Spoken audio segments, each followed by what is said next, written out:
हमारे इस channel Mithila junction को लाल button दबाकर सब्सक्राइब करें व घंटी के निशान का बटन दबाएं ताकि सभी नए वीडियो आप तक तुरंत पहुंचे बिल्कुल मुफ्त।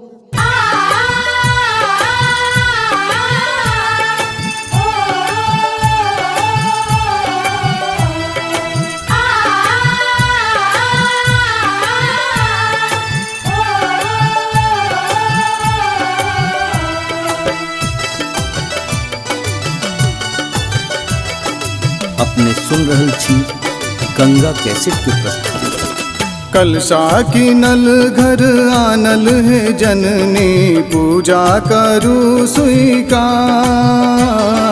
कलशा की नल घर आनल है जननी, पूजा करू स्वीकार। पूजा करू स्वीकार है जननी, पूजा करू स्वीकार है जननी।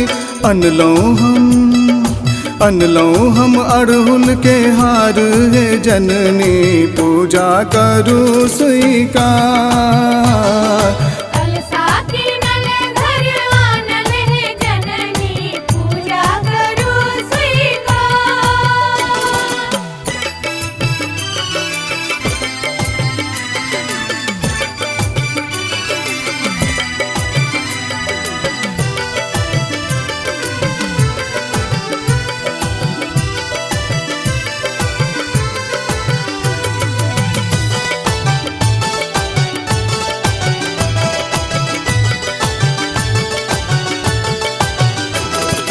नीप पोत अंगना के सुन्नर बनेलो, नीप पोत अंगना के सुन्नर बनेलो। अहि बातक पातिल में दीप सजेलो, अहि बातक पातिल में दीप सजेलो। ज्योति जड़ैया दिन रात है जननी, पूजा करू स्वीकार।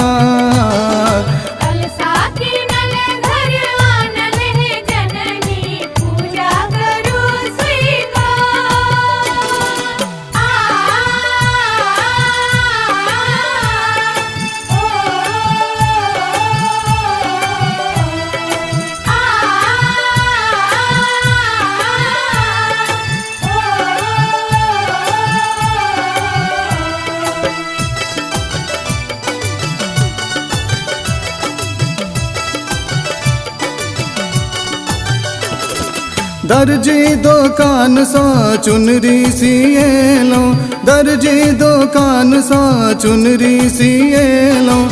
मलिया के घर सा फूल लाएलो, मलिया के घर सा फूल लाएलो। कैलो आहा के श्रृंगार है जननी, पूजा करू स्वीकार।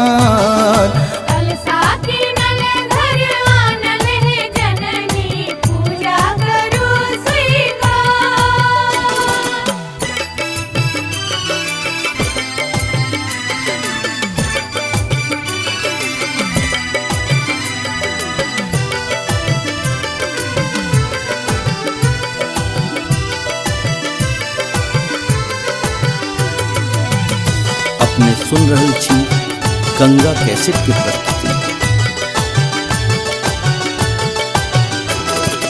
राधे अही के शरण में मायल, गुड्डू अही के शरण में मायल।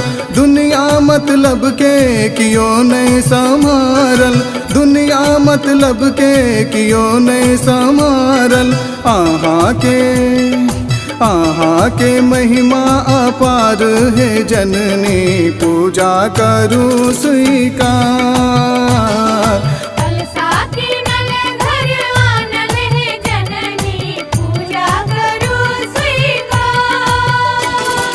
कलशा की नल घर आनल है जननी, पूजा करू स्वीकार।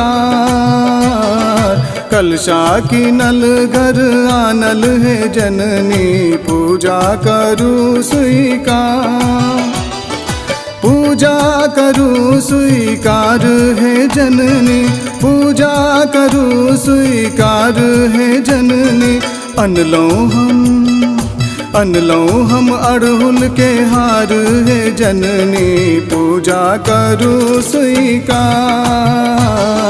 कलसा की नल घर आनल है जननी, पूजा करू स्वीकार। कलसा की नल घर आनल है जननी, पूजा करू स्वीकार।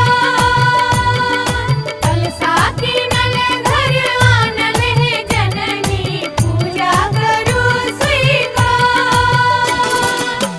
हमारे इस चैनल मिथिला जंक्शन को लाल बटन दबाकर सब्सक्राइब करें व घंटी के निशान का बटन दबाएं ताकि सभी नए वीडियो आप तक तुरंत पहुंचे बिल्कुल मुफ्त।